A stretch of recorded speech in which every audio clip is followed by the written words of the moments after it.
It wasn't the first time the Tournament of Gods had been mocked by the weak. There were always spectators from fringe systems who thought the arena was a theater, not a crucible, but never before had a human dared to stand on the registration platform. My antennae twitched as I adjusted the vision enhancers. The small creature below had no weapons, no armor, not even an atmospheric enhancer. Just clothes that looked stitched by hand, and a backpack that sagged on one side like something inside was broken. "Morrow," I said, nudging my companion with one of my rear arms. "Tell me that isn't a real contestant." Morrow's golden purple scales dimmed in amusement. He registered and passed the biometric scan, unmodified, not a single graft. We watched as the human was confronted by the registration official, a granite-skinned Quillopi whose patience for jokes was non-existent. Aim and realm. Contestant, Jack. Tanner, Earth. Sol System, Milky Way, Universe 382. Classification. Double quotes. Jack smiled, an expression that on a Quillopi would mean intent to kill. But on him, it was warm, disarming, just human. He said. Laughter rippled through the atrium. Even a Hanzai warrior, sharp-limbed and humorless, let out a series of amused clicks. Power classification, the Quillopi growled. Wild card, Jack said. Rating to be determined. N. Error chime rang out, not from the system, but from inside me. I couldn't process what I was seeing. It wasn't arrogance in his voice, or sarcasm. It was calm. Calm like an animal that didn't know it was surrounded by predators. Contestant Tanner, the Quillopi finally said, eyes narrowed.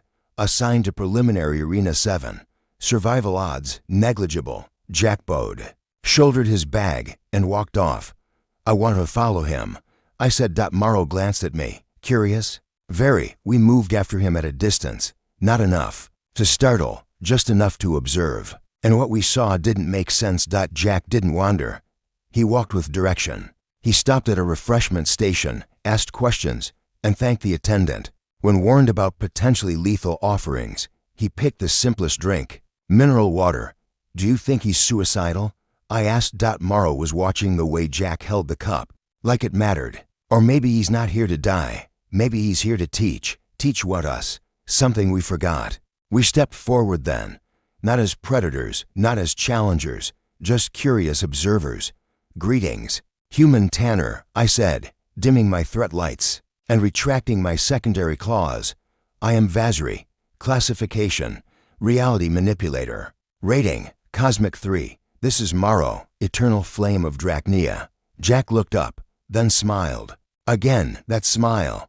Pleasure to meet you. We couldn't help noticing your unconventional approach to the tournament. You mean the backpack, the lack of terror? Jack chuckled. Oh, that? I guess it just hasn't hit me yet. Or maybe, he tilted his head, maybe fear's a luxury I can't afford. You understand what you're up against, roughly. Survival. Rounds, god-tier opponents. Lots of glowing eyes and metaphysical weaponry. And you think you can win? Jack looked at us, really looked. I don't think I can win, but I do think I can matter. Morrow was the first to react, his scales flashing confused orange. What does that mean? You'll see. Announcement chimes cut through the air. Contestants, to preparation chambers, Arena 7. Match commences in 90 units. Jack stood. Wish me luck. We didn't. We watched from the spectator ridge. I saw the arena cycle through its conditions. Lava fields, frozen tundra, deep forest, and neutral terrain. Arena 7, Morrow murmured. That means he's up against Krozik, the World Eater. He won't survive, not even a chance. But when Jack stepped into the arena, he didn't look like a man walking to death. He looked like someone who'd made peace with the outcome. Contestant 1, Krozik. Classification, Cosmic Devourer. Rating, Universal 5. Krozik emerged like a collapse of galaxies, a creature of hunger, of finality. He didn't roar. He consumed. Contestant 2, Jack Tanner. Classification, Wild Card. Rating, Undetermined. Jack waved. Someone in the crowd laughed. Someone else booed. Morrow folded his arms of fire. I give him 20 seconds. I'll be generous, I said. 30. But Jack didn't die. He ran and dodged and threw something into the woods. Croziac, annoyed, pulled the forest into his mouth. That's it. Morrow said. He's gone. Then Krozik screamed. Cosmic entities don't scream. They unmake. They unravel. But Krozik screamed. Jack emerged from the desert side, holding a device. Hey big guy, he shouted, voice picked up by the arena acoustics. Recognize this? That vortex you just tried to eat me with. Now it's collapsing into itself. Quantum feedback loop. Enjoy the indigestion. Krozik lunged. Jack dropped the device, and Krozik imploded. Silence. Then the announcement. Contestant Krozik, temporarily banished. Victory, Jack Tanner. Morrow stared. He planned this. He studied us, I whispered. We didn't leave the arena after the match, not right away. Some of the spectators rioted. Others began recalculating. Odds. But I kept my eyes on Jack. He wasn't celebrating, just adjusting his backpack. Quietly. He didn't do that to win, I said. What then? He did that to make us look at him. In the lounge later, we found him eating. Jack. I said. Who are you really? He smiled. Not like before. Softer. Just someone trying to do the right thing in a place that forgot what that meant. You could die in the next round. Maybe. But so could everyone else. Morrow leaned in. And if you keep winning, Jack looked past us, to the wide open stars. Then maybe someone else will believe they can, too. But it wasn't hope in his voice. It was longing. And that was the first moment I realized this wasn't a story about war, that it was a story about love. No one claps for a mind fight. In the tournament of gods. Most beings came for spectacle, exploding suns, planet-warping strikes, screams that could echo across timelines. But when Arena 3 darkened and two beautiful humanoids appeared, one with white hair and eyes like liquid pain, the other draped in shadows that moved like oil, a hush fell across the crowd. Those are the twins of torment, I told Morrow quietly. Pain and despair. Morrow's scales went deep indigo. Jack doesn't stand a chance. He doesn't need to be destroyed. I said, they just have to break his mind. Jack stepped into the arena. No armor, no devices this time. Not even his backpack. Just a plain shirt, dust on his boots, and that maddening calm. Contestant Jack Tanner, wild card. Contestants pain and despair. Twins of torment. The arena transformed, no terrain. Just blackness, extending in all directions. This wasn't a fight of physics. This was emotional annihilation. Jack stood still, then breathed. So, he said, I hear you're good at making people cry. Pain smiled. He was beautiful like broken glass. Despair said nothing, but her aura pulsed. Within a heartbeat, Jack dropped to his knees. Not physically, emotionally. The pulse of despair hit like tidal gravity. I felt it from the stands. The urge to give up, to stop watching, to turn away and forget.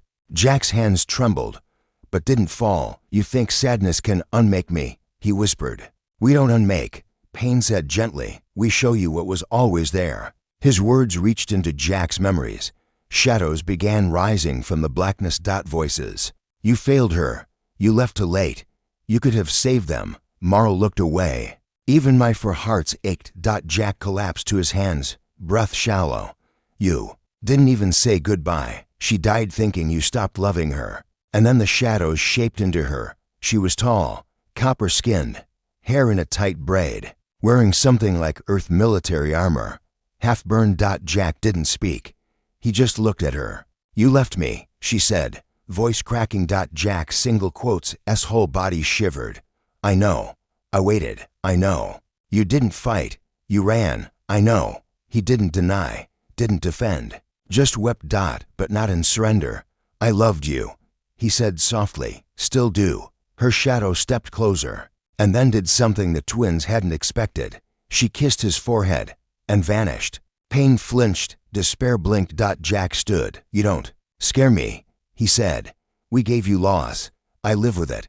Every day. You just reminded me why.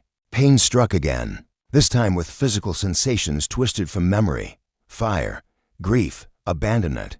Jack fell to one knee. Is that all? He asked, blood in his mouth. We are not done. And then despair turned. Bring her, she said. Someone new appeared. Not a shadow. Not a ghost. Someone alive. Niva. She was real. That was the first shock. Not a manifestation. Not a projection. Flesh, will, soul. Her wrists were bound in luminous thread. Her eyes were clouded with despair. Not forced, felt. She was their prisoner. She's our anchor, Pain said. Our balance, added despair. Our slave, Jack growled. Neva turned slowly. I chose to stay, she said. You chose silence, because they taught you silence. Her lips parted, but didn't move. Jack stepped toward her, and the arena shook. Do you want to be free? He asked. Niva didn't answer. Not with words, but a tear slid down her cheek. That was enough. Jack turned. You bound her voice. She agreed. She didn't know another choice. And then something changed. Jack reached inside his chest pocket and removed something small. A fragment of circuitry. No weapon. But when he held it, the arena began to tremble. What is he doing? Morrow whispered. He's rewriting the rules, I said. Again. Jack pressed the fragment to his temple. Light surged. Not outward, inward. His memories burned. His pain sharpened. And then he projected his love, not as a beam, not as an attack. As music. Soundless, but real. Reaching Niva. Her bonds cracked. And then, for the first time in the twins' centuries of torment, someone sang back. Niva didn't need a voice. Her heartbeat rose like thunder. The arena shifted. The blackness peeled back. And the twins screamed. Not in rage. In fear. The battle ended not with an explosion. But a song. Niva stepped forward, free. Jack caught her as she staggered. Are you okay? You gave me a song I didn't know I had. He smiled. You just needed someone to listen. You listened with your whole soul. She touched his face and kissed him. It wasn't loud. But the arena erupted. Jack Tanner, the wild card, had survived a mind fight. And fallen in love. In the stands, I stood frozen. He didn't defeat them with weapons, Morrow whispered. He reminded them what they forgot. What's that? That love isn't weakness. It's the only power they can't bend. Morrow turned to me, solemn. I'm beginning to think we need to watch him very carefully. Yes, I said quietly, because he isn't fighting to win. Then what is he doing? He's trying to change us.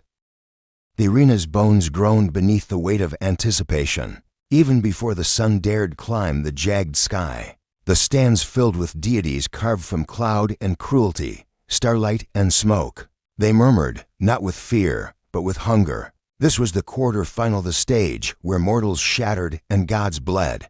But today, only one mortal stood.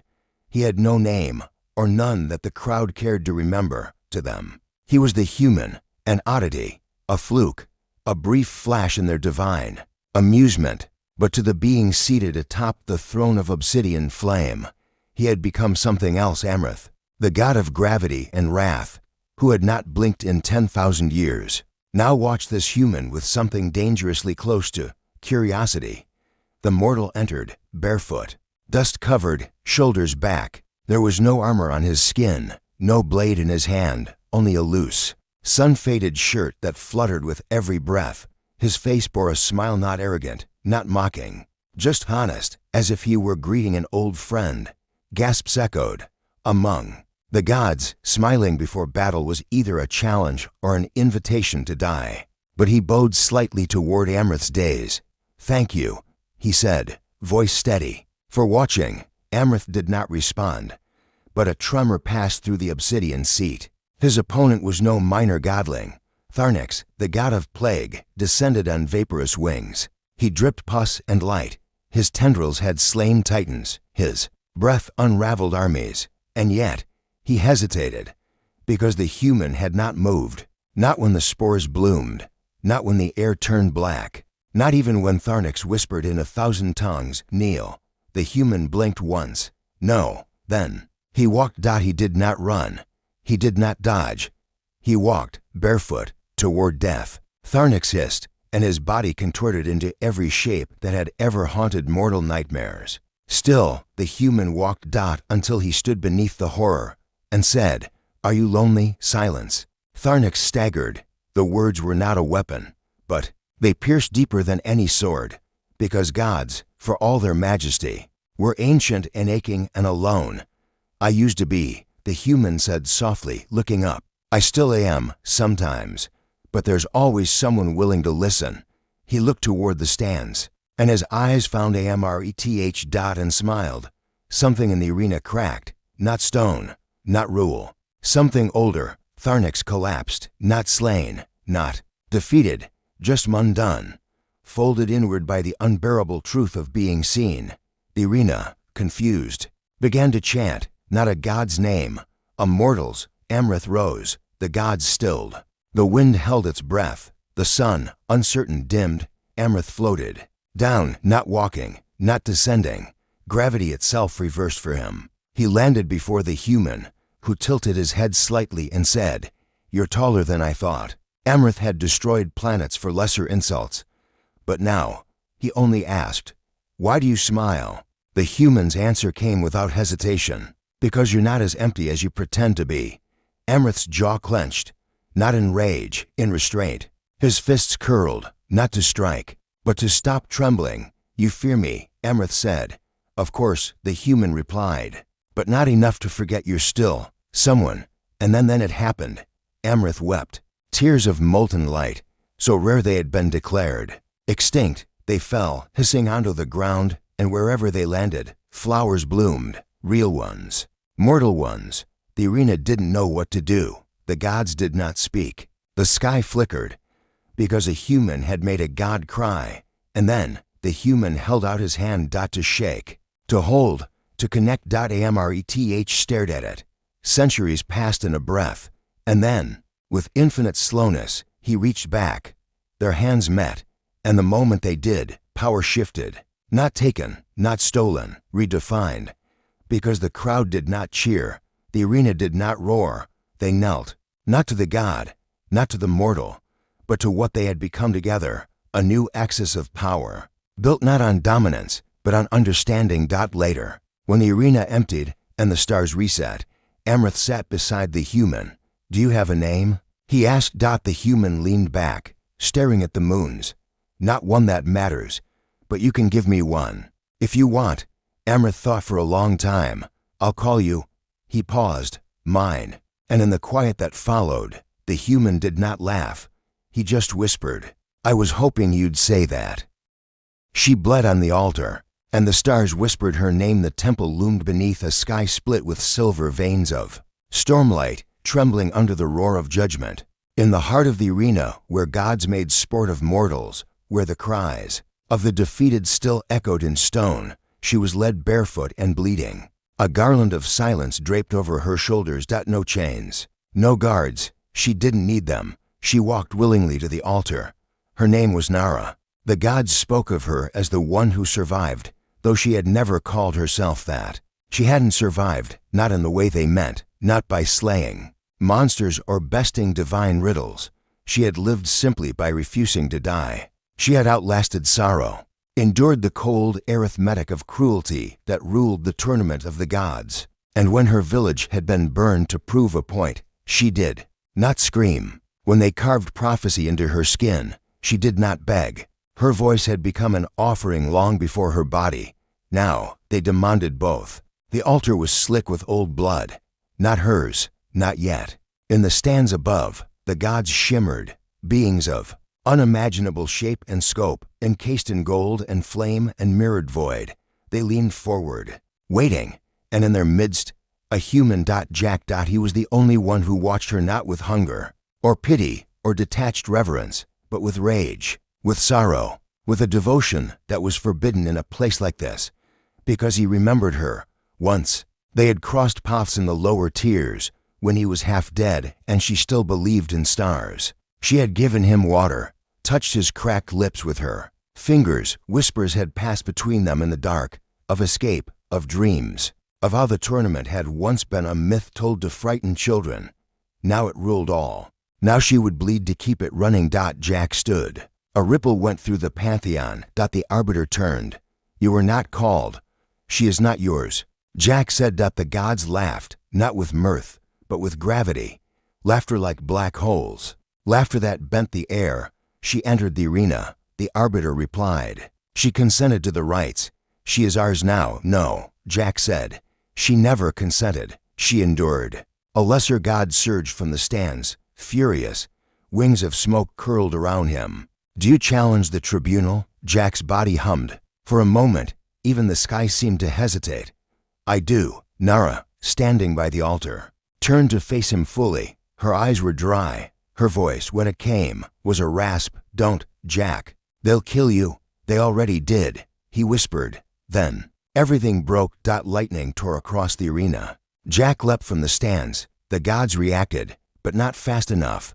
He crashed down beside her, shielding her with his body as divine power surged from all sides. His blood struck the altar first, but it was not the altar that responded. It was the stars. Above them, constellations twisted. Formless things blinked awake, and from the edge of existence came a whisper, not in words, but in awe. "She has chosen." The gods recoiled. Prophecy had always foretold that one would bleed to end the tournament. They had assumed it would be a god, or a warrior, or a machine.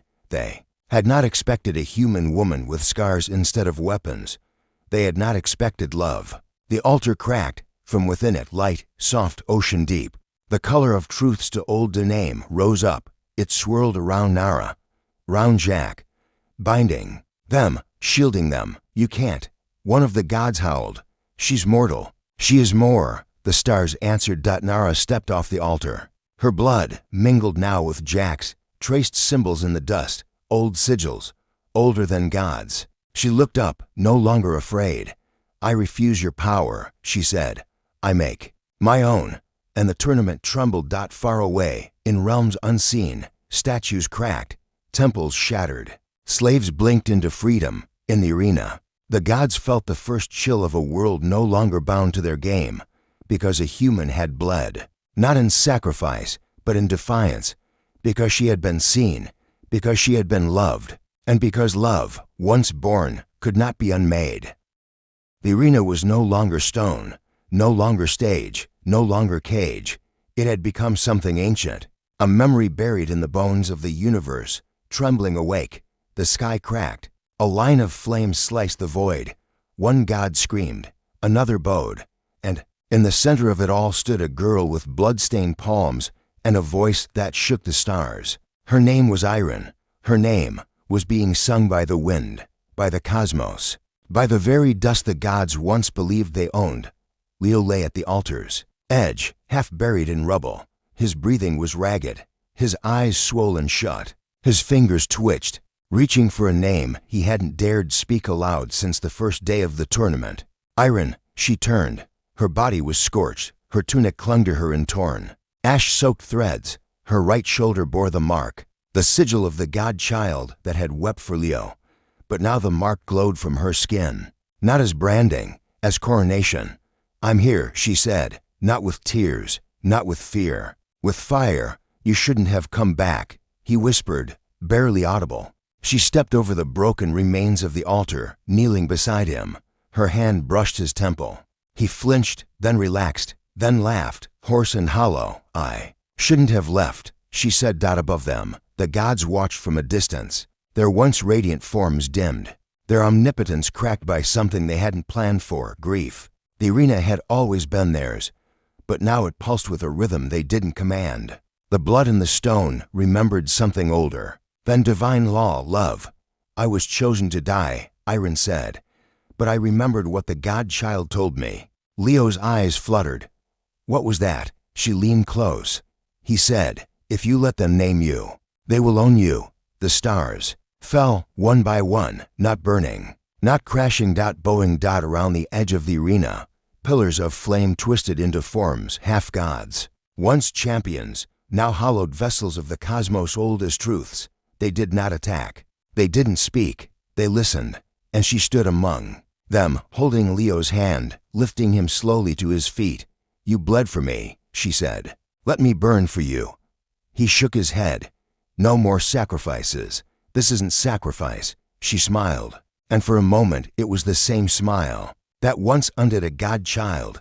"This is choice." The gods descended, not in wrath, not in triumph. In supplication.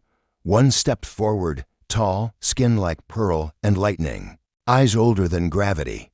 The voice that spoke had once cleaved planets. Now it cracked with hesitation. "You have undone the rules," the god said. "No." Iron replied, "We remembered something you forgot." The god lowered its gaze. "And what is that?" She turned to Leo. He stood, one arm around her shoulders, blinking back tears. He was not powerful, not in the ways the arena measured, but he was true, and when he kissed her forehead, the stars flared in chorus. "That love is older than power," she said. In the silence that followed, the cosmos trembled. The gods knelt. The arena shattered. And the tournament of the gods ended. Not with victory, but with surrender. They left the wreckage hand in hand. No titles, no thrones, no divine markings, only names whispered across a galaxy that would never be the same. IRIN.LIO. Chosen not by fate, but by each other, and as they vanished into the tapestry of stars, one final whisper echoed from the mouth of the last god.